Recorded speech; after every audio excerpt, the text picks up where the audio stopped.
we have got a 5 medium in there, 84 to 108. What? So we've got two 84 to 108 estimates. One's a 4 easy, one's a 5.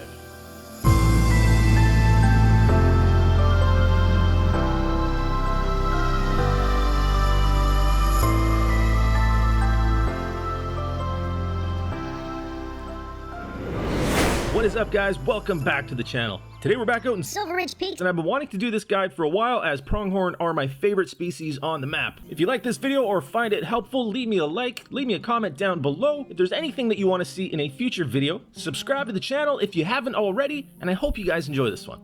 Alright guys, grinding pronghorn on a budget. Pronghorn are probably my favorite species in Silver Ridge Peaks, and the cool thing about them is they're all located down in the bottom southeast part of the map, and you can pretty much cover all the best spots for pronghorn with 5 or 6 tents. I like to do it with 5. So the tents and ground blinds DLC will give you 3 tents, so you're only buying 2 additional. They're 16,000 a piece. Not a lot of cash. You can easily get this done. I'll show you guys on the map where I have my tents set up and how we're going to do this today.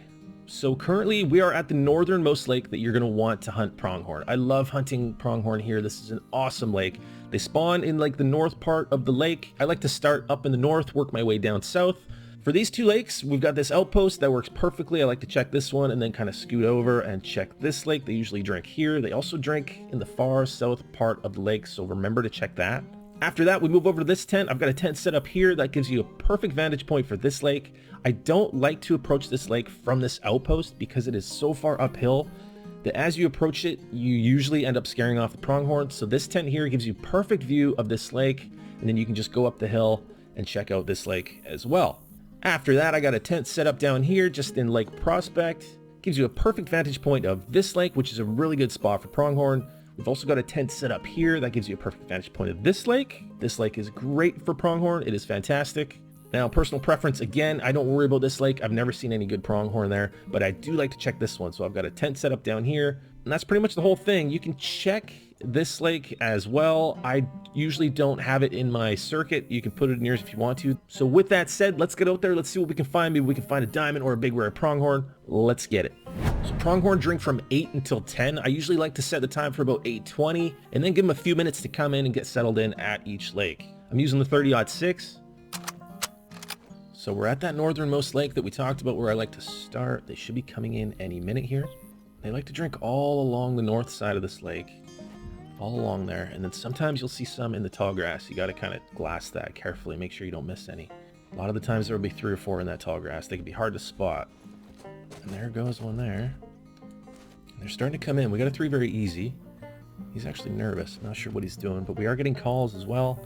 They do seem to come in from left to right in this lake. You can usually see them coming in when their drink time starts. And here they are. Nice 4 easy mule deer out there. So that's another thing to keep in mind, and that is the way I like to do it. After the pronghorn finish drinking, the mule deer come in. They start at 9:30. So there's a nice little transition there. That's a nice 4, 70 to 90. So they're coming in from both sides right now.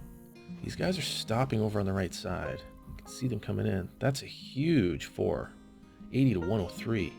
We've also got plains bison coming in. They drink here as well. But we got tons of pronghorn over on the right side. And now we're going to work our way down to these 2 lakes.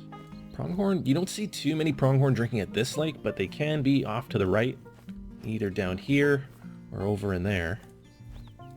This is a great spot for mule deer. They like to drink here.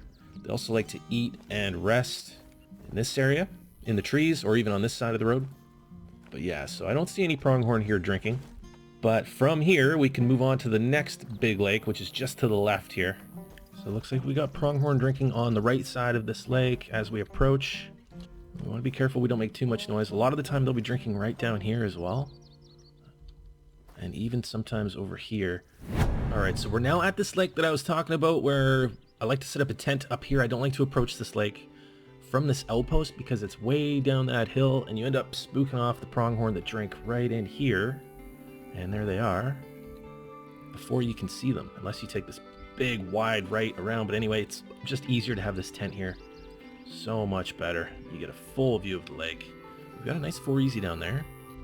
That looks like another 4. Got a bunch more coming in. Bunch of 3s and 4s. We got a 2 there as well. We've also got a mule deer drinking here. They drink here as well from 9:30 to 10:30. Plains bison will drink here too, and we should have lots of pronghorn coming in on the far side of this lake. They like to drink in the trees. However, there might not be any up there right now because it looks like they're all up here. But so this is why you don't want to approach from that outpost, because the outpost is right down that hill. And by the time you get close, unless you're crouching or crawling all the way up that hill, yeah, you'll spook them off. So it's so much better to have this tent set up. So we will continue to move along. And all that really entails from this lake is turning around and going up this hill, because there's another lake up here that is really good for pronghorn. And that's a warning call. So we've got pronghorn over on this side. This is the right side of the lake. And they're on to me. There should be more. Yeah, there's a big herd on the right side of this lake, which is basically the north side. And this just happens to be one of my favorite lakes for pronghorn. We did get a diamond here. And you can basically find them anywhere around the lake. We got a mating call right down here. That was from her. Don't see too many of them here right now. But I do usually tend to see a herd on the right side. Usually a couple down here, and sometimes you'll see some on the left here as well. I like to come down just a little bit closer to the lake to make sure that everything on the far side is rendered in, so we're not missing anything. We will head down to the southwest. This is the furthest south lake that I like to check. There are a couple drink zones here for pronghorn. We've got a mule deer drink zone there. We've also got pronghorn on the far side of the lake from us right now. This is a perfect spot to set up your tent. We've got one there. That's a one trivial female. That is a huge 4, 83 to 107. So we'll take a shot on him. Their drink time's coming to an end pretty quick here. We're gonna have to be quick. Might just go for a long distance shot. He's exactly what we need for that zeroing distance. And we also have a bad wind, so we don't want to get too close.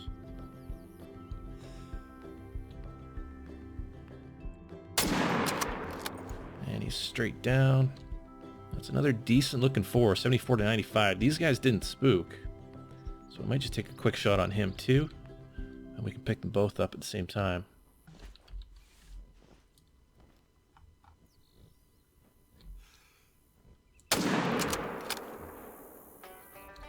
And that should bring him down. He's going down right there. Perfect. All right, we'll go pick up those two guys.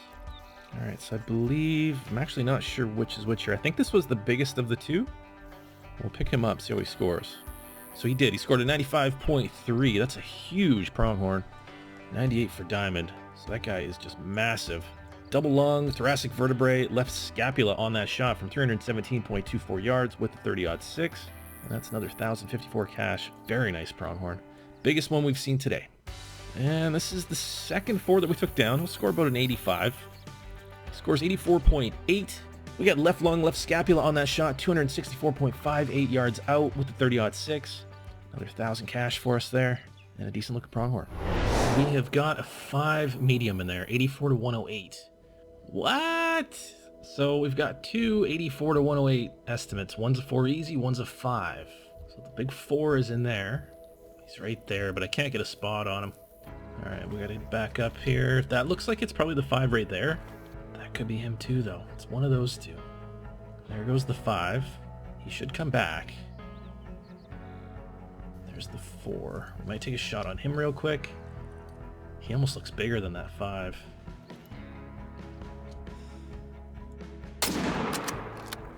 He's down. All right, so here's our huge 4. He is actually pretty huge, but I can't imagine that estimate making diamond. But you never know. We'll pick him up. Let's find out. He is a gold 96.4. So he's a huge troll. Double lung on that shot from 151.26 yards with 30-06. That is a huge troll pronghorn right there. Probably the biggest 4 that I've seen. And that's going to wrap this one up, guys. I hope that helps you in finding your own diamond or big rare pronghorn in Silver Ridge Peaks. If it does, let me know down in the comments. Remember to hit that thumbs up button if you liked this video. Subscribe if you haven't already subscribed to the channel, and I will see you guys in the next one.